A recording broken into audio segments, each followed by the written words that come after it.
Swayam Prabha. Digital India. Educated India.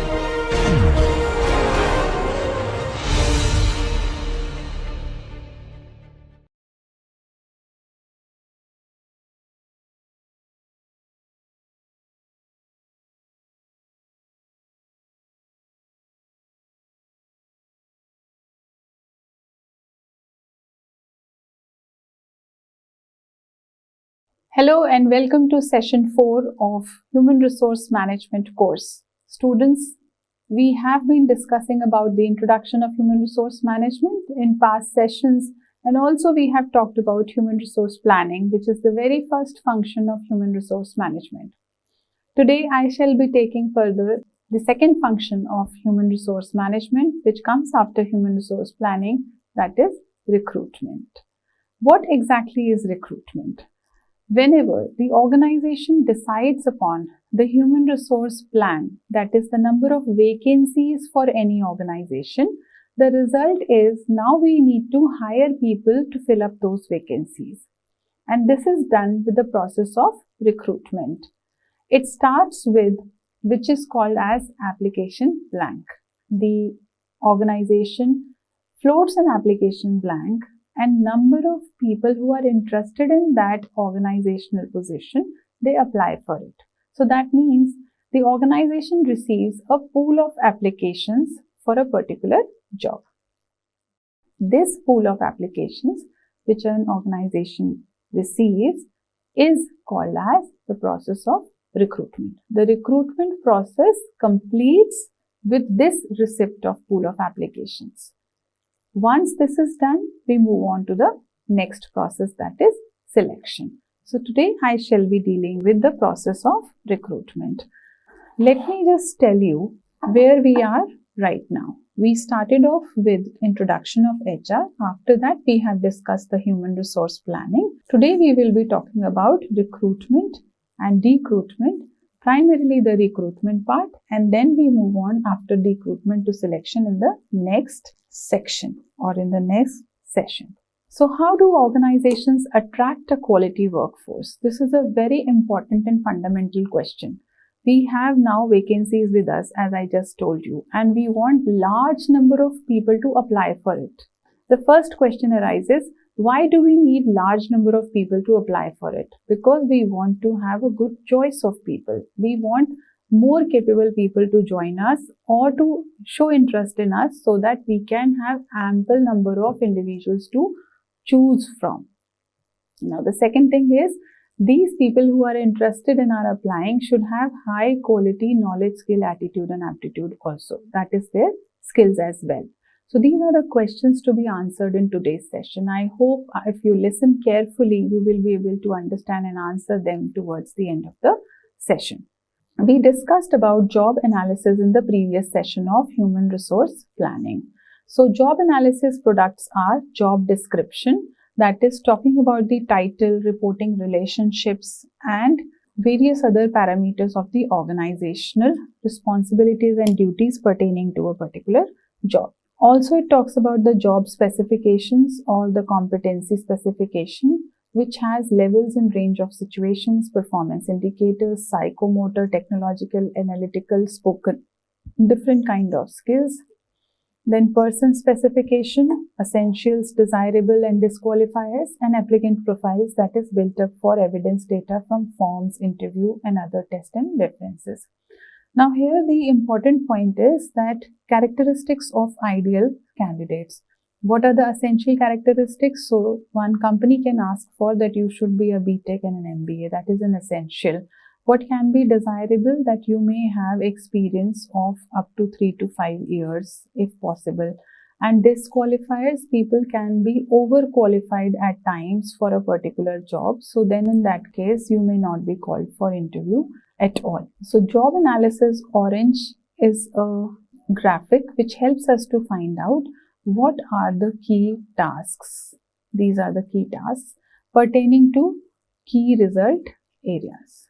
So for KT1, that is key task 1, we have key result area 1, for KT2, 2, and similarly for all the KRAs.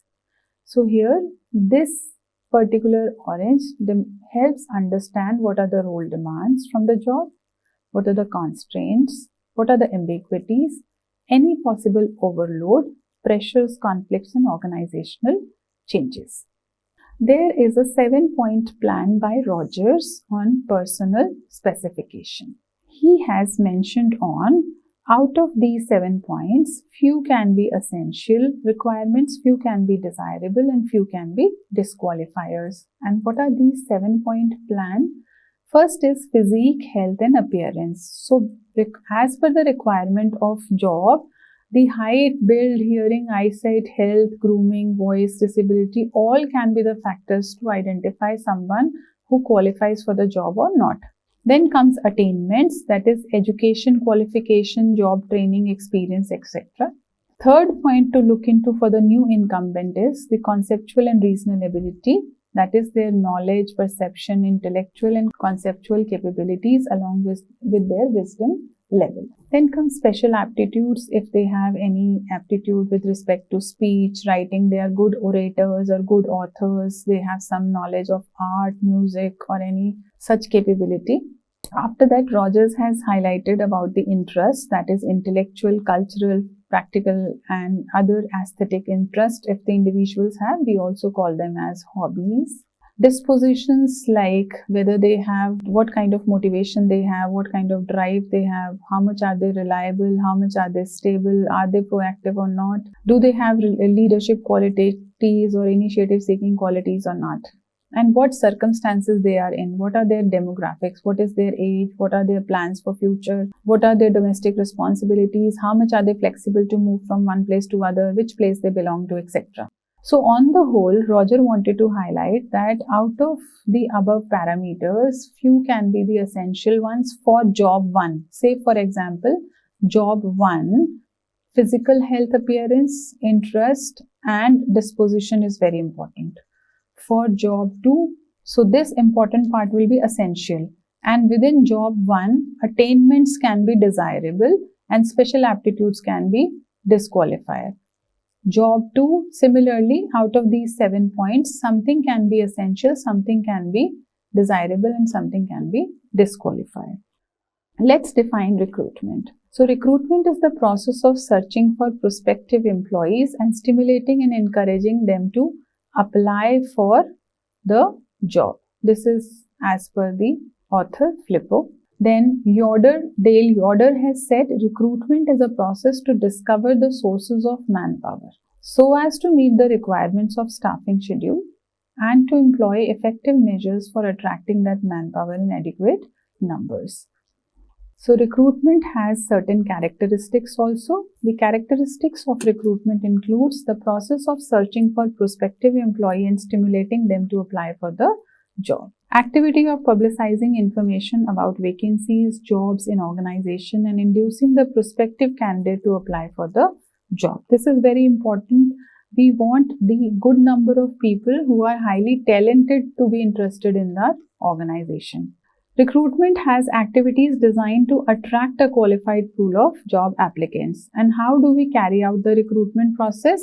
The first step is we advertise the job vacancy. This advertisement can be in the print media, can be in the audio media, that is through newspaper, this can be through radio, or this can be an ad on television or any other social networking site, and advertisement can be on various job portals. After advertisement, prelim contact with potential job candidate is done by the employer. And the third is initial screening to create a pool of qualified applicants whom you can think of calling for interview in the future course.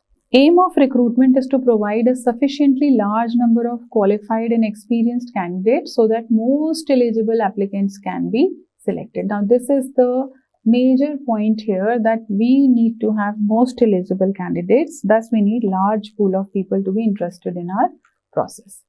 Now, recruitment needs in the organization can be of 3 kinds. What are the 3 kinds of recruitment needs? They can be either planned needs, they can be unexpected needs, and they can be anticipated needs. What are planned needs? when we know that the number of people who are aged, who are going to get retired from the organization, and the number of vacancies which are created after that, we have to hire people for those vacancies. So this is a planned need for the recruitment. Unexpected need for recruitment is when we see that suddenly someone has resigned due to medical reason, due to personal reasons like getting married and shifting to some other location. So these are unexpected reasons because of which there can be a vacancy. Anticipated is where we just anticipate the number of people leaving the organization based on the past trends.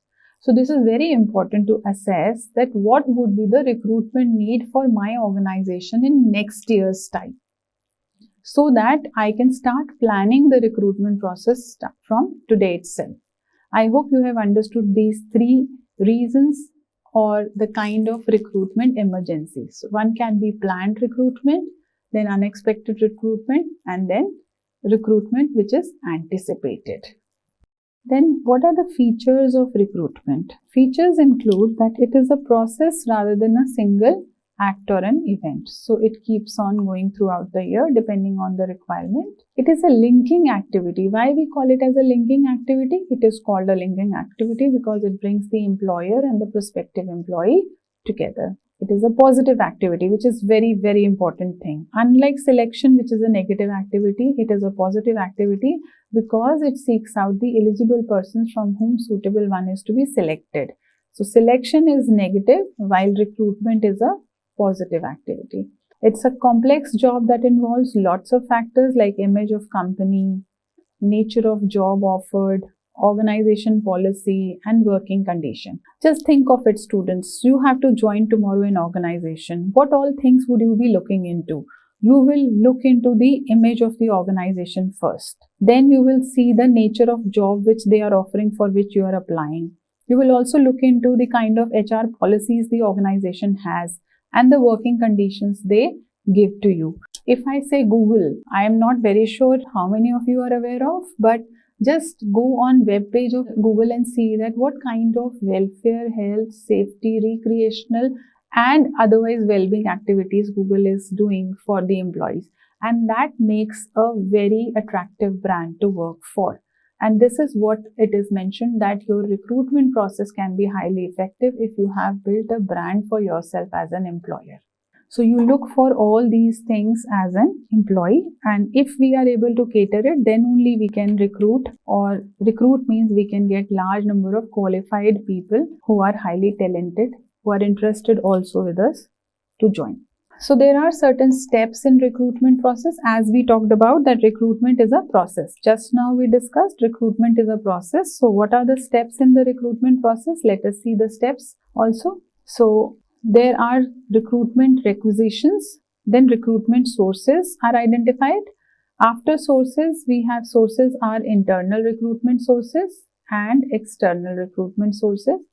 After that, we have communication of information through various media that can be print, audio, social media, etc. Then identify prospective employees. After identifying them, encouraging and attracting the applicants to apply for the job, and then we move on to the last stage of candidate assessment. So it is a positive process. It does not eliminate anyone. Now, further, the steps in recruitment process are illustrated as below. Requisition contains the details about position to be filled and number of persons to be recruited. Developing and locating the sources, both internal and external. I have explained all these points to you in detail. Communication, how to attract the employees, prospective employees, and encouraging the identified candidates to apply before we move on for final evaluation of their CVs. So now we have elements of recruitment process. Now what are the elements of recruitment process? We have first as recruitment policy, recruitment organization, developing sources of recruitment, and methods of recruiting. Let us discuss about the recruitment policy first before we move on to the other elements of the recruitment process. So recruitment policy is basically a guideline or a set of guidelines that any organization decides for their prospective employee selection or creating a pool of prospective employees. So it's a guiding principle. Now, why do we need to have this guiding principle, or what are the benefits of recruitment policy? A good recruitment policy can save an organization from facing situations like unproductive tests, interviews due to non-availability of right candidates, high attrition rate, and low productivity. What does it mean? If we have good recruitment policy, the test results will be giving us good qualified prospective employees. So, thus we say that our recruitment was effective. Else, even if we conduct test, but the people who attended the test were not qualified, the test becomes the unproductive ones. So, it is waste of both cost and time. And then having interviews due to non-availability of right candidates, we are having a futile interview session which will not fetch us the good employee for organization. Those who are not fit as individuals, if we recruit them and may tomorrow give selection also, we may have higher attrition rate, that is, they will leave the organization early or within less experience. Lower productivity, because those individuals or such individuals who are not highly qualified will lack appropriate knowledge, and thus productivity will be less. We have an example of recruitment policy of a company. Let us look at the various quality that the company looks at. First, it looks at superior academic record. Second, technical skills. And third, ingrained capacity to hard work or for hard work. Also, the company focuses on high degree of learnability. Now, what is the learnability? Learnability means that employee has that ability to extract generic knowledge from specific experiences and apply them to new situations. So, people are open to have new experiences and learn from those new experiences. Now, you can see here that the company is focusing more on the academic record for quality purpose, technical record for quality purpose, and attitude for quality purpose, so that we do not face low productivity, we do not face early turnover of employees or high turnover of employees or high absenteeism, etc. General principles that you must know as students of human resource management in a recruitment policy must be, that is, which reflect the employer's commitment are to find and employ the best qualified person for the job, to retain the most promising that you have hired, and to offer promising opportunities for career development to such employees, to provide facilities and opportunities for personal growth on the job. So what are these general principles, students? General principles are about that when you are drafting recruitment policy for your organization, you must see to it that the guidelines or the policy contains such practices which enable good quality people to apply for the organization, so that we can avoid those difficult and challenging situations which can disturb the organizational functioning and does not lead the organization to some kind of success or effectiveness. So we have to follow the general guidelines. Coming on to factors affecting the recruitment policy. So while we are formulating a recruitment policy, just now we discussed, students, about the general principles. We need to have a policy where we attract the qualified people, promising people, we give them opportunity for career growth, etc. So while we are doing so in the organization, organizational factors only affect the formation of recruitment policy. And what are these factors? First factor is the organizational objective itself. The objectives should be in parity with the policy. Personal policy of organization and its competitors should be in parity with the recruitment policy. Government policy on reservation also puts some influence on the recruitment policy that you are planning for your organization. Preferred sources of recruitment. You remember we discussed two types of sources of recruitment: internal and external. So what is the preferred source of recruitment? That also puts influence on formation of recruitment policy. Organizational recruitment needs also put influence on recruitment policy, and recruitment cost and financial implications of recruitment puts the pressure on, or you can say influence the recruitment policy. So while we are drafting the recruitment policy, we have to be very careful on how these factors are affecting our organization. Moving further, selection criteria and preference of the organizational members has also some influence over the employees. So let us understand then what are the prerequisites for effective recruitment policy. What all should an HR person do in order to have right kind of candidates interested in the organization working. So first is abide by the relevant public policy and legislation on hiring and employment relationship. Provide employees with job security and continuous employment. These are the two parameters which any employee looks forward to. Even you will be interested in getting a job tomorrow. You would like to become an employee of that organization which provides you job security and gives you continuous employment. Integrate organizational needs with the employee needs. If you people have studied Henry Fayol, and one of the principles of Henry Fayol was or is, subordination of individual interest to the organizational interest, which means that we focus more on organizational development and success. Eventually, the individual employee will also succeed. So, integration of both needs to be taken care while we are going for recruitment policy. Provide each employee with freedom and opportunities to utilize and develop knowledge and skill to maximum possible extent. Now, this kind of interaction between the employees can have a inculcation of a healthy organization culture, which will help have extraction of strengths of all the employees. Treat all employees fairly and equitably. So fair and just behavior is important. Justified behavior, equitable behavior can create faith in the mind of the employee and he would like to join the organization.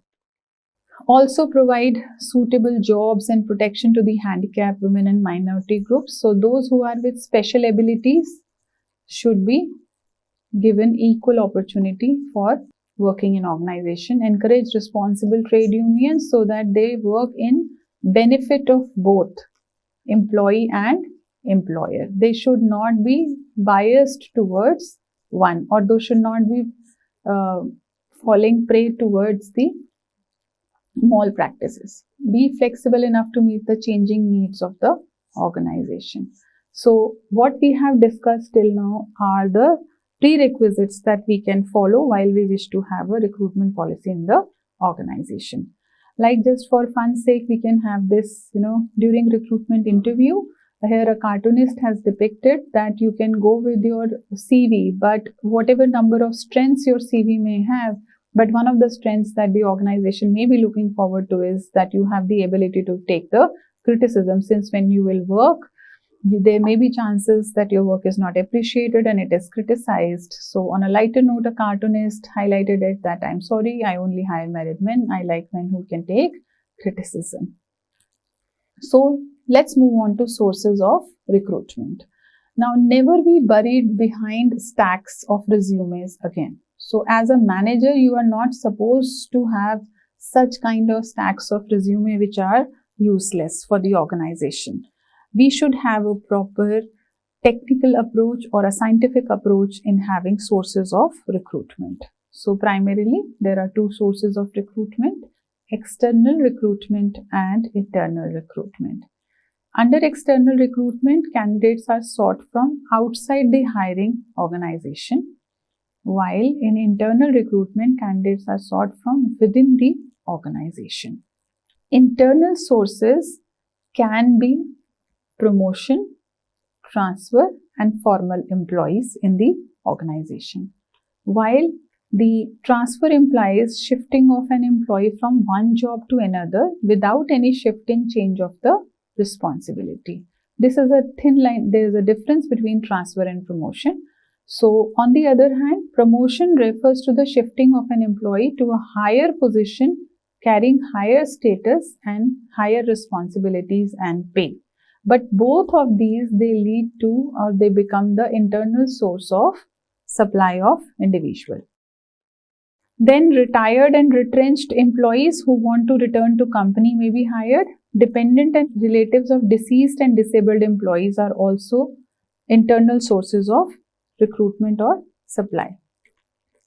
Now, what are the advantages of internal sources? Students at this stage, can you think of what can be various advantages of internal resources? I would like you to spend say 10 to 15 seconds in thinking, if we hire people from within the organization, as I just mentioned, through transfer, promotion, relatives of deceased people, or retired or retrenched people who want to join again the organization, can there be any advantage to it?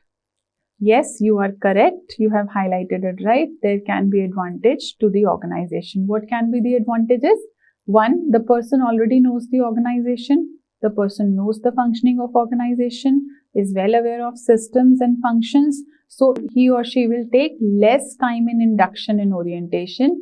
He will dash into the job easily because he understands how to function, how to work in the organization. Isn't it? So let us see what are the advantages of internal sources. As I mentioned, they are familiar with the workplace. Better utilization of internal talent, because once this person has already worked in the organization, we as organization member also know his capabilities. So we can depute that individual at the right place based on his competence. As compared to someone new, if joins the organization, we may not be aware of what are his strengths or capabilities. Now, one of the other advantages being economic. Economic because we don't have to flash big advertisements in various medias, or we don't have to go through the recruitment and training process again and again to hire people for this particular profile, as they are already aware and known to us. And then motivational value is high. Now, what do we mean by the motivation value is high? If we hire someone from internally, the other members of the organization also get the knowledge that in the organization, we may also get chance sometime later if we need it. So it is a motivation not only for the one who is joining, but a motivation for others also, those who are in the queue tomorrow getting retired, or maybe if they think that they will get transferred, so they will get an opportunity to serve the organization. So it boosts high morale as well. But as a phenomena has certain advantages, on the same hand, the phenomena also has certain disadvantages. So can you think of certain disadvantages that the internal sources of recruitment may have? I'm sure you will guess it right. Yes, there can be various disadvantages to internal sources as well. Let's move further. So before we move on to the disadvantages, quickly summarizing the merits of internal sources. Morale and motivation of employees is improved. It promotes loyalty and commitment amongst the employees due to sense of job security and advancement. They feel that we are being given opportunity by the organization to work again. So the commitment level rises high. Chances of proper selection is very high because you know the competence of people very well, and present employees familiar with the organization surrounding. So the limitation of internal resources, that is disadvantages of internal resources, include restricted choice, as we have less candidates to choose from. So it is a disadvantage. Inbreeding. Now what is inbreeding? Inbreeding means someone was already working with the organization, say for years. He joined as when he was 25, 26 years old, and by the time he was there in organization for 15 years, then he left and then he joined again, or maybe he was transferred from some division, or he got promoted. He is there with the organization past 15, 20 years. So what he has imbibed are the current organizational values, culture, systems, processes, etc. So he is being inbred. That is, he knows only what is taught within the organization, what is the culture teaching him within the organization. He doesn't have any exposure to new ideas, new knowledge, or exposure to some other work pattern. So this inbreeding can be monotonous, and there can be some that new innovations or new ideas may be lacking. So this becomes a limitation for internal source of recruitment. Absence of competition, as I said, that less number of candidates are there to choose from, so there is less competition between the employees. And finally, there can be a conflict. So if there were, say, 5 people, and out of 5 who were the internal sources, only 3 were recruited, so rest 2 will have their heart won, and because of which there can be conflict between these individuals. And that conflict can lead to disturbances and grievances and incordial, non-cooperative behavior amongst people in the organization. Coming on to demerits, that is, it fails to bring in the fresh blood into the organization. So, no new knowledge, promotion based on seniority. So again, no competence, rather it is just the amount of time spent in the organization, not the competence. And choice is selected in restricted manner. All vacancies cannot be filled from within the organization, so that is also a shortcoming, and non-availability of new established enterprises. Example is multiple recruitment strategy of Tata Business Support Solutions. So they have multiple recruitment strategy. The company chooses best talent at all levels of the organization. By the all levels, we wish to say that top, middle, and lower level. At all levels, the company goes for best talent acquisition. And what are the strategies? Through direct walk-ins, referral walk-ins, somebody refers, that is within the current employees can refer, consultant services, campus recruitment, recruitment advertisements, and internal job postings on internal portals. Another example for job posting through referrals or within in-house internal job posting is using in-house magazine or intranet. Wipro has popular and transparent job posting system. The system is called as Wings Within. So an internet site to communicate all vacant job positions to the candidates and promote the eligible employees to apply. Some more employee referral examples. Skill shortage in IT sector, companies rely on employee referrals because this is one of the short methods for them, wherein they give reward also those employees who refer to, so they are motivated to refer, and also they know that if the reference turns into materializes into a job offer, then only they will get a reward. So they refer only the competent employees. So the amount of money that you spend on advertisement is reduced. You get a new blood from outside, and that blood or the person is well-known person to the referring employee. So it is a win-win situation for the current employee, new employee, and the employer. Then, say for example, in Cisco, it hires 50 to 60% of employees through their employee referral program. Steria India, hiring through employee referral program has increased up to 50%. Few companies offer cash prize for employee referral to their current employees. So as you can see, students, one of the very effective methods of getting the employees from prospective employees from outside is the employee referral program, which is foolproof, which has benefit for both organization and the current employees and the prospective employees as well. We have already discussed few examples pertaining to the employee referral programs. Let's move on to the sources of external recruitment. So external recruitment is when the candidates are hired from the outside of the organization. Common external sources can be through advertisement at various media, employment exchange, employment agencies. Employment exchange is the government portal where you can register yourself and wait for the call. Headhunters, casual callers, word of mouth, unsolicited applications. Unsolicited applications are where you can go at the gate of the organization and drop your CV at reception. So they have not invited the application, but you have sent the application of your own. Gate hiring is done for the labor generally. Every day in the morning, the contractor at the gate hires the part-time workers or laborers, and then they give the assignment of these laborers to a particular factory. Campus recruitment is very common method where companies go to the campus. Union recommendation here means the trade union recommendation for job. Employee recommendation is nothing but the employee referral. Other recommendation can be from leadership positions, from political interventions, or from some well-known figure who's recommending the individual for the employee. Raiding or poaching is one of the negative practices. Now, what is raiding or poaching? Where one organization knows that ex-employee is a star performer of the other organization or competitor organization. So, they try to poach that employee, give him a good raise in the salary, maybe up to 40-50% or maybe more depending on their financial status, and hires that employee. So, the person has the good knowledge of the other company, the competitor, and is joining your organization. So in one way you have raided the employee, you have poached the employee from your competitor.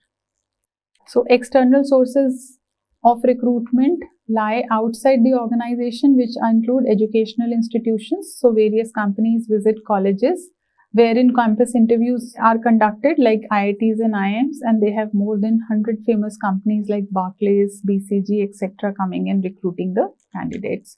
Then we have recruitment agencies like private consultancy firms like PricewaterhouseCoopers, ABC Group, which recruit the candidates on behalf of client companies by charging a fee from the clients or from the companies.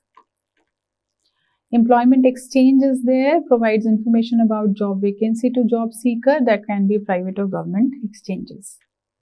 Many candidates visit the company by themselves and give the interviews, where the company may not need them presently but can call them anytime in future where there are vacancies.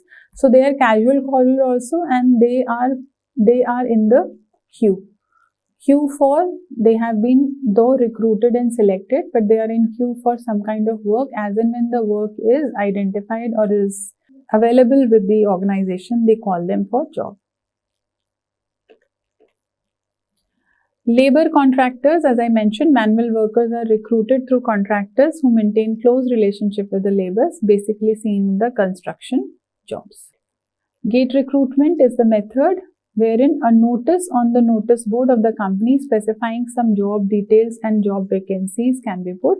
This method is also called as direct recruitment, where the company says that you can apply, just see the notice and apply and appear in the interview. So employees recruited through recommendation by trade unions recommendations, or maybe some other employees recommendation can also be there.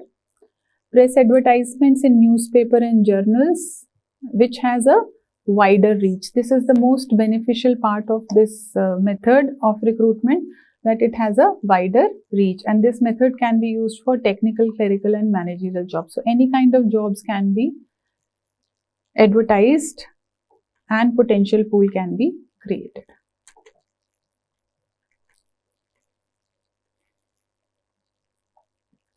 So what can be the advantages of external sources, students? We have number of options as very wide, infusion of new blood, new ideas, and element of competition amongst people so that they perform best. So people having requisite skill, education and training can be recruited. Best selection made irrespective of caste, creed, religion and sex based on the merit. External sources these are the merits of external sources. So helps to bring in new blood. Experience and expertise is from other organization can be bought. Never dries up, application to new firms as well. So this is something very unique characteristic of the external source of recruitment. Now, as we discussed about the limitations of the internal sources, definitely the external sources also do have some limitations, and these include the frustration amongst existing employees because they have not got the chance. Rather, their chance has been taken by the new employee. So there is a heartburn and frustration. It is an expensive method because you have to release the advertisement in the newspaper, or you have to hire some kind of employment agency in between or consultant to help you hire people. So that's because we are including different parties in it. So it is time consuming also. And lack of certainty. Now, this is very important point. Lack of certainty means that we do not know the person. We do not have the credentials available. We do not have the experience details. Maybe we do have experience detail with respect to the CV information. But beyond that, we do not know what was the integrity of the person, what was the commitment level of the person, and what was the competence of the employee. So that is a big risk or gamble, you can say, when the new hiring is done. It is a gamble based on that the person may prove to be better than who are available in the organization. So one has to be very choosy when we are choosing from the external sources of recruitment. So the demerits, as we have already discussed, time consuming, unfamiliar with the organization, and if for higher level jobs are filled from external sources, then motivation and loyalty of existing employees affected. Moving on to methods of recruitment. So there can be different methods to identify the potential candidates. Just to inform you, earlier what we have done, we have talked about the sources of recruitment. After sources, we are talking about the methods. So the first method is the direct method. What is the direct method? Under this method, we have three sub-methods.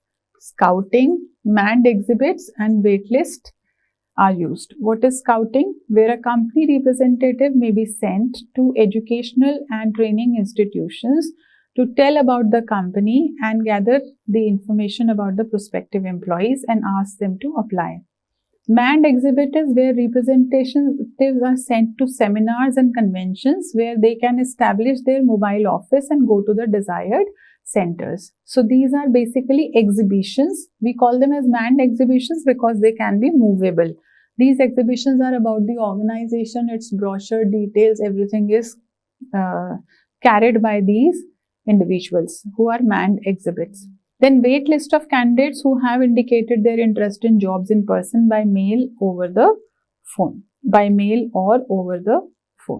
Indirect methods are advertisement in the newspaper and journals, radio, television used to publicize the vacancies. This helps to enable the candidates to assess their suitability so that those possessing the requisite qualification will apply. Now here in indirect method, we are not in direct contact with the individuals. Rather, we are contacting them through various medias in between. The media can be newspaper, journal, radio, or television.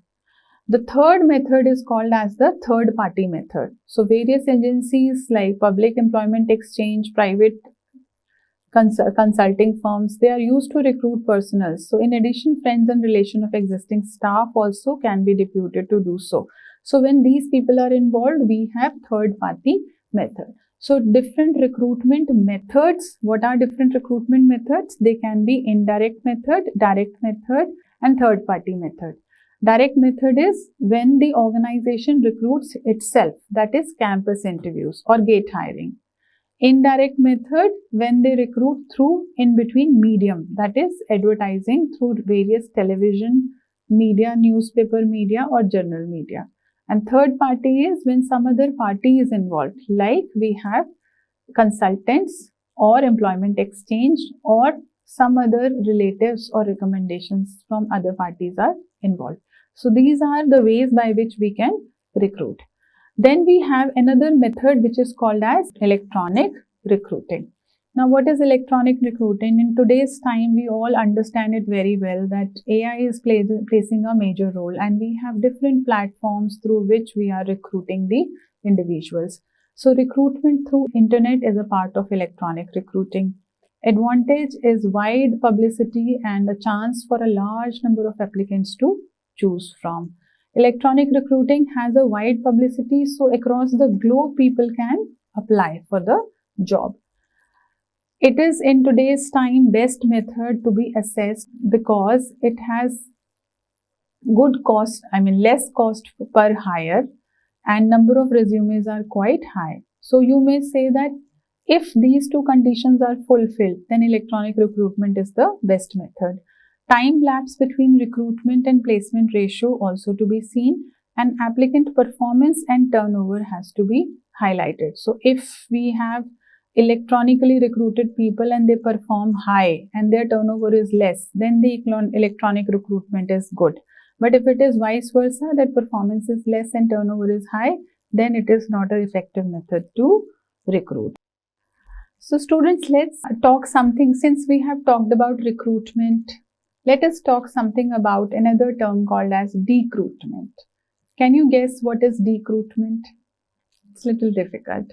When we talk about recruitment was the process of applying and creating a pool of qualified applicants for the organization.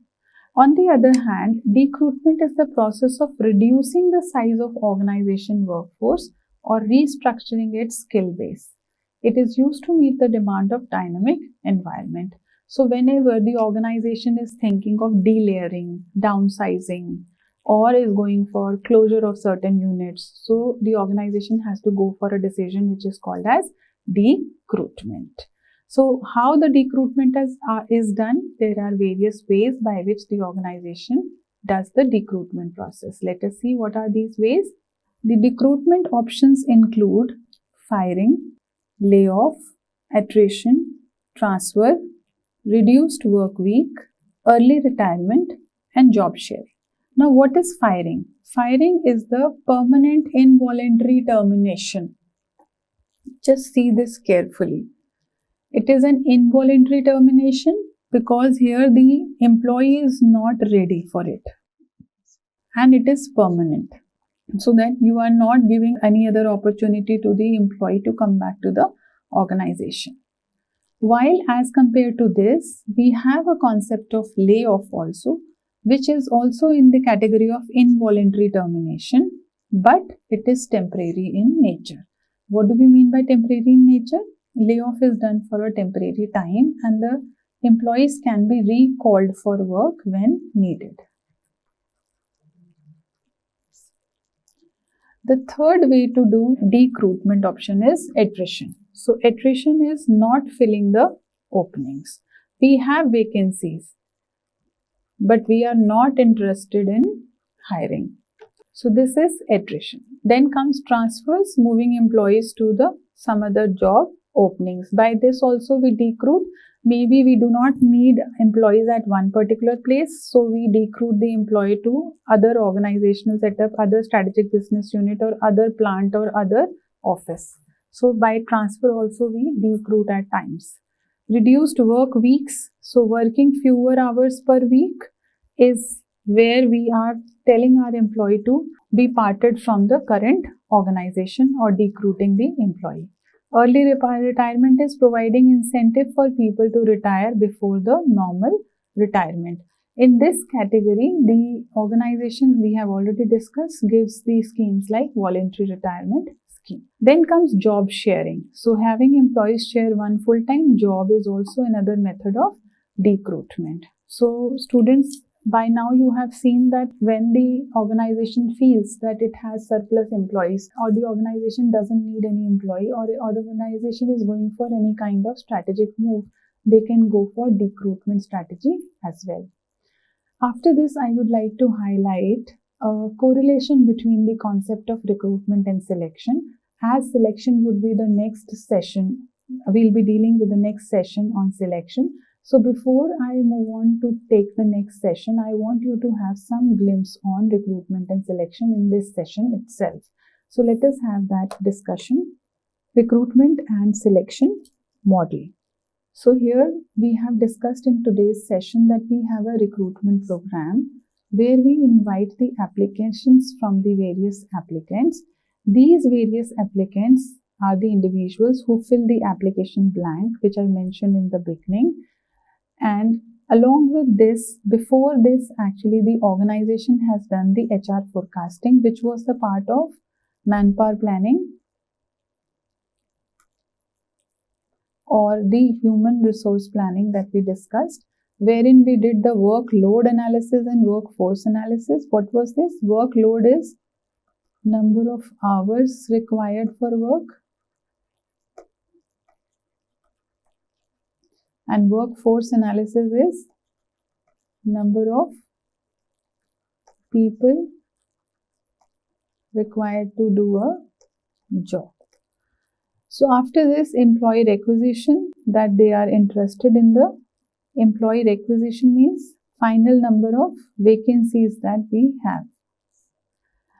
This is done Along with simultaneously job analysis takes place, wherein job description, that is what kind of job is to be done, details of the tasks. Job specification is details of the qualification. This is further carried by job evaluation. Under job evaluation, we rate the job into various categories in organization. While during the employee requisition, we go with the screening devices, that is first application blank which the individual has filled, then reference check which are mentioned in the CV. We give reference of people who are at renowned positions and we get this checked for integrity purposes. Then the employee may go for interviews. Further, after interviews, the selection test can take place and then comes the physical examination. Under the physical or medical examination, once it is done, we move on to the status that we give offer of selection to the employee or the new employee. So by this model, what we are trying to find out, how we gel the three concepts of human resource management. The first concept is human resource planning. The second concept is recruitment and the third concept is selection. They go in line with each other, one after the other. Human resource planning has various components of human resource forecasting, workload and workforce analysis, employee requisition, then job analysis, description, specification and job evaluation. Then recruitment has its own steps and these are the steps which are involved in the selection process. So here we have tried to have a good understanding of various concepts that we have studied till now. The introduction of human resource management, various phases of evolution of personnel management, various models of human resource management. Then we went ahead and studied the very first function of human resource planning. And after that, we discussed on the detailing of planning, which we just now completed. And after detailing of planning, we moved ahead of job analysis and job analysis, which has two byproducts of job specification and job description, which led us to identify various vacancies required, and then recruitment, which talked about various sources of recruitment, methods of recruitment, out of which we can find out that there can be certain limitations and strengths of various sources of both internal and external, and the methods which enable the organization to have either save cost and time in certain methods, or in certain methods have a large pool of candidates who are interested to join in. After that, the selection, that will be our next session on. We will be discussing on various selection methods, steps in selection, also tests of selection, then how, what kind of CV to be built in, what are the importances of nuances of interviews, etc. So I hope students, you have understood the concept of recruitment process and HRP in detail by now. So now that we have made a kind of all connect between various sub-functions, HRP, recruitment and selection, let us have a look at what are the key skills required by the graduate students by various recruiters. So along with, going for direct or indirect method or going for internal or external resources, simultaneously the organization members have to find out that what are the essential, desirable and requisite skills for graduate students.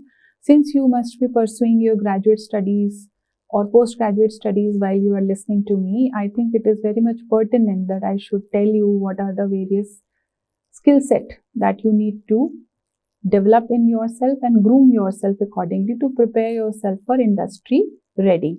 Let us see what are the skills required by the organizations. So here we have, first is business focus, drive and resilience, task management, career motivation, leadership building, problem solving, and thus making an impact. So the focus of the organization is that you need to have a clear-cut management acumen, you should have a drive for your career motivation, and you should be highly resilient to come out of challenging situation, must have some insight as a leader, and you must think of building relationships and problem solving acumen. Second category of skills that the individual organization requires includes communication, both internal and external. So you should have networking skills also along with being communicating. Teamwork and collaboration for achieving coordination and cooperation in the organization for completion of tasks effectively. Adaptability to the culture of organization and the systems well. Problem solving, not only merely to resolve it for the sake of it, but there has to be creative solutions to the problem which can have a sustainable future. Drive to achieve. So this drive to achieve can then later on be developed into leadership qualities. You should be more concerned about focus on the customer, which is the primary, you can say, the party or the king for any organization. Your character should be very much integrity oriented. That is, the trust should be very high with respect to your working pattern. You must have the ability to take ownership. You must take responsibility and complete the task. Passion for business is must in today's time.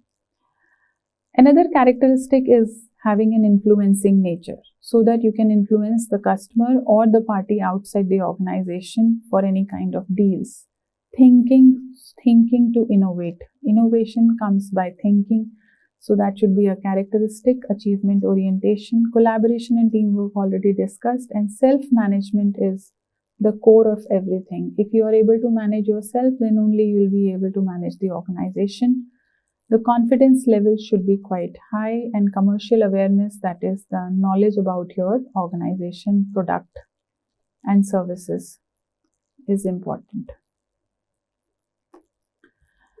Achieving results is what any organization looks forward to. Leadership, drive in motivating, building relationship, communicating and influencing. As you can see here, they are all repetitive in nature. Problem solving, communication skills, interpersonal skills are very important to have healthy relationship, and generic business awareness. So this is about the company called KPMG. Then we have Amazon, HSBC and IBM. So these companies have the common characteristics or the key skills which are required by the graduates, and the recruiting firms look forward to these abilities and capabilities. Students, it is very easy to say that we have a particular interview and we were rejected because the company has high demands, but see to it the amount of competition the organization is facing in today's time. So they only have one differentiating factor. I'm talking about from the perspective of the organization. And what is the differentiating factor? That is the core competence. And core competence is nothing but the human at work primarily.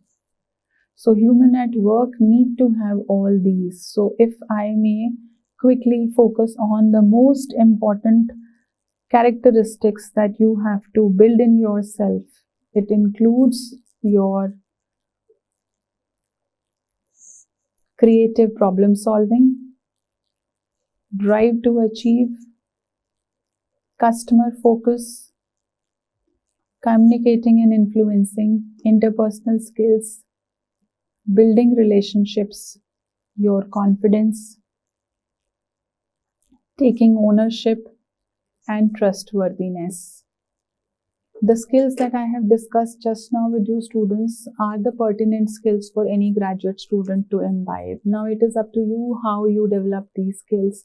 As an instructor, as a mentor, I can tell you that you can imbibe these skills by practicing more of, say, case-led discussions, reading more about various real-time case studies of organizations, doing some live projects or understudies to understand the working pattern of the organization. Also, for problem solving, you can administer various scenario-based case studies or administering various live projects. By doing all these activities, by reading various journals, business magazines, business newspapers, you can update yourself in knowledge related to the business area. Above all, you have to be self-managed, you have to inculcate the trustworthiness, and you have to have that passion towards the business, passion towards the growth of the business, and passion towards working. If you have all these factors within you, tomorrow you can be the potential applicant for the organization. So with respect to this particular content, the books that I have referred to are these bibliography, from where you can highlight or you can study the concept of recruitment that we have discussed today. This concept, these books include various texts and cases, small caselets also, and some real-time examples from the industry, which will help you understand how managers are functioning in various areas. I hope that you all have understood today's session, and this session will help you build your own strategies tomorrow when you become an HR manager with respect to the recruiting part. This is all from my side. Thank you to all.